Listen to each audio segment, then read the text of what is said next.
बिस्मिल्लाहिर्रहमानिर्रहीम। Class 9th आज हमारा 10th लेक्चर है। आज हमने चूँकि हम पढ़ रहे हैं मेजर सोर्सेज ऑफ एनर्जी, तो आज हमने नेक्स्ट सोर्सेज ऑफ एनर्जी को डिस्कस करना है। आज हमारे पास जो नेक्स्ट आर्टिकल्स हैं वो है न्यूक्लियर एनर्जी या न्यूक्लियर फ्यूल्स हमने पढ़ना है। न्यूक्लियर फ्यूल से कैसे हमें एनर्जी जनरेट होती है। इसके अलावा एनर्जी फ्रॉम वाटर पढ़ेंगे और एनर्जी फ्रॉम सन पढ़ेंगे। ठीक है जी। देखिए, याद रखिएगा, जो एनर्जी हम हासिल करते हैं न्यूक्लियर फ्यूल से वो कैसे होते हैं। हमेशा न्यूक्लियर फ्यूल से जो हासिल होने वाली एनर्जी है वो हमें न्यूक्लियर रिएक्शंस के नतीजे में हासिल होती है।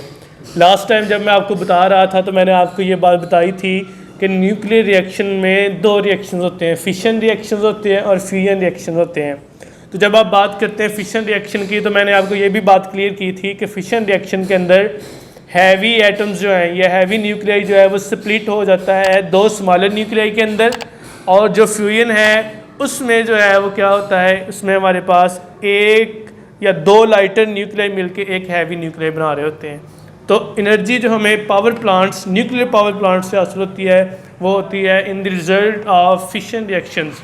फिशन रिएक्शन में देखें तो करें, फिशन रिएक्शन में ये हमारे पास यूरेनियम का न्यूक्लियाई है, तो यूरेनियम का ये हैवी न्यूक्लियाई है। मैंने इसके ऊपर जो है वो न्यूट्रॉन से ट्राई करवाए। क्या से ट्राई करवाए? न्यूट्रॉन से ट्राई करवाए।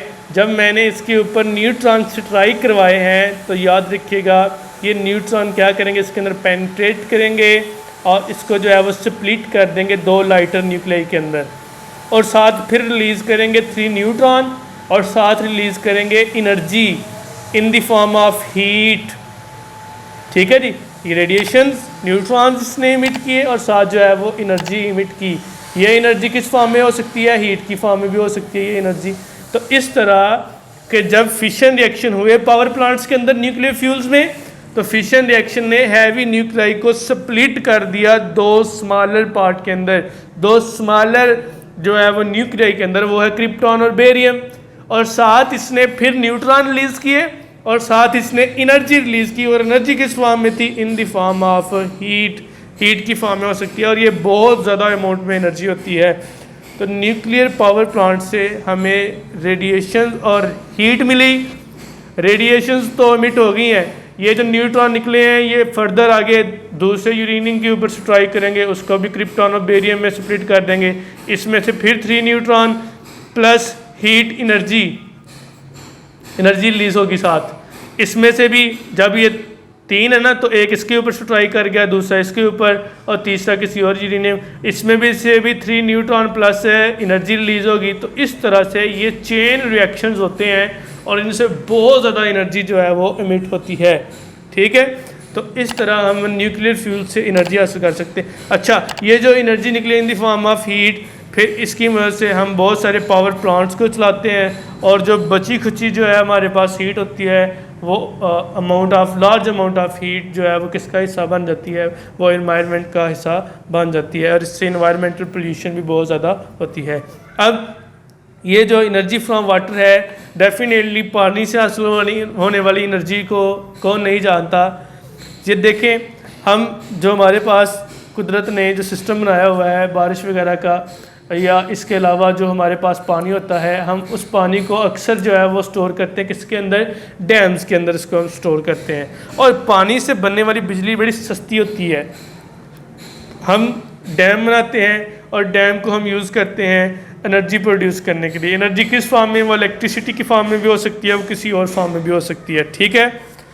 ये जो डैम, जब बारिशें वगैरह होती हैं, फ्लड वगैरह आते हैं, तो फ्लड वगैरह को कंट्रोल करने के लिए भी यूज़ हो जाते हैं, और पानी को स्टोर करने के लिए यूज़ हो जाते हैं। जब आप डैम के अंदर पानी को स्टोर कर लेते हैं तो फिर क्या होता है, आप उन डैम्स की मदद से पावर प्लांट्स चलाते हैं, और उनसे क्या करते हैं, आप उनसे जो है वो बिजली हासिल करते हैं, उनसे आप लाइट हासिल करते हैं। ये बड़ा सस्ता तरीका है कि बारिश हुई, आपने उसको डैम के अंदर स्टोर कर लिया और उससे एनर्जी प्रोड्यूस की, इलेक्ट्रिसिटी की फॉर्म में, दूसरी फॉर्म में भी, और इसको आप जो है वो खेतों को सराब करने के लिए भी यूज़ करते हैं उस पानी को। फिर उस पानी से कोई इन्वायरमेंटल पोल्यूशन नहीं होती, कोई आलूदगी माहौल की जो है वो पैदा नहीं होती। ये बड़ा इसका पॉजिटिव पॉइंट है कि ये नो इन्वायरमेंटल प्रॉब्लम्स है, इसमें कोई इन्वायरमेंटल प्रॉब्लम नहीं होती, और इस तरह से हम पानी से एनर्जी हासिल कर लेते हैं।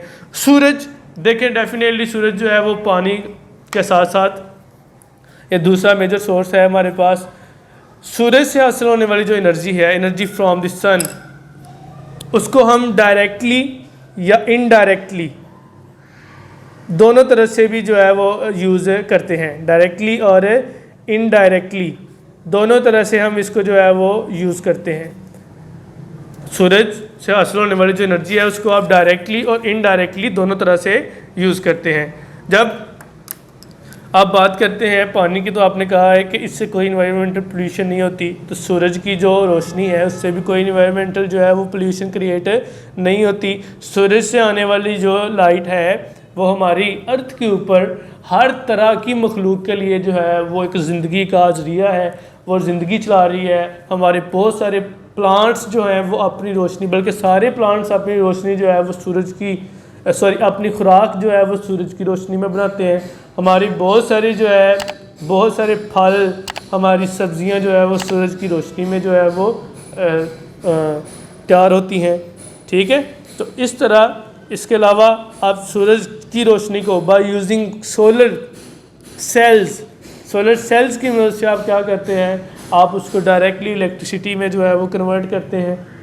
जब आपकी सोलर सेल्स आपने घरों के अंदर लगाए होते हैं तो सोलर सेल्स जो है, उन सोलर सेल्स के ऊपर सूरज की लाइट डायरेक्ट आगे पड़ती है, आप उसको आगे जो है वो किस में कन्वर्ट कर लेते हैं, उसको आप इलेक्ट्रिसिटी के अंदर जो है वो कन्वर्ट कर लेते हैं।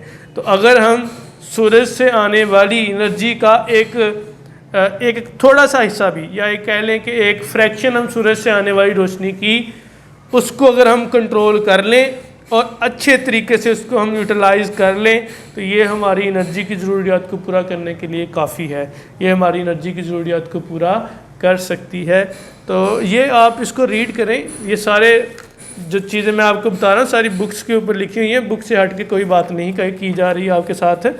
तो इसको आप अच्छे तरीके से याद कीजिएगा। 3 article, nuclear fuels, energy from water and energy from, जो चीज़ बताने वाली थी वो मैं आपको बता चुका हूँ, फिशन रिएक्शन। इसको अच्छे तरीके से गौर से सुन लीजिएगा, बाकी सब आसान है, आप इंशाल्लाह कर लेंगे। तो बाकी आर्टिकल जो है इंशाल्लाह नेक्स्ट पढ़ेंगे। अस्सलाम वालेकुम।